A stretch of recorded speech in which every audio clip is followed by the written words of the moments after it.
Hey, meteorologist Pete Mangione here. I hope you had a good Father's Day. We're going to do this a little bit differently than we normally do it here on Weather Now. I'm going to start with the good weather first, then we'll backtrack and talk about the weather that's not as good. We'll show you what I mean in just a second. First, let's talk about Monday. Maybe a little bit of lingering fog along the south coast early with some low cloud cover. I do anticipate some brightening skies by the late morning and early afternoon, as high temperatures should be able to rise inland into the upper 70s, maybe even a few spots close to the 80-degree mark. The south coast will be a little cooler. I'll show you why in just a second. One thing I did want to point out is I do think humidity tries to leave overnight to Monday as that front moves out, but it may linger just enough where the humidity hangs around a little bit. I'm not saying excessive humidity, but you still might get some dew points in the low to mid-60s along the south coast into parts of Monday, which, is a little bit sticky. Nothing that we can't handle around here, though.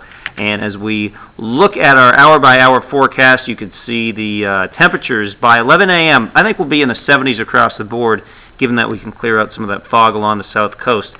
And then what happens is, as we go into the afternoon, the inland temperatures keep rising, as we often see around here, upper 70s to around 80. The south coast, though, this is when that southerly breeze starts to develop a little bit. I don't see it all that strong tomorrow, but we may get that sea breeze coming in a little bit late, dropping the temperatures during the afternoon back into the upper 60s and low 70s. Not a bad beach day, though, although the latest indications are that there will be a moderate risk of rip currents at the beaches for Monday, so just keep that in mind. Okay, I mentioned how we're going to talk about the not as nice weather. This is just to backtrack. If you're watching this late on Sunday night, chance of a few scattered showers, even a few downpours, a slight chance of a thunderstorm overnight. By early Monday morning, likely just a few lingering showers and maybe a little bit of drizzle or fog into the early morning hours of Monday. That's all for now. Thanks so much for watching us on Weather Now, and we'll be posting more updates throughout the week.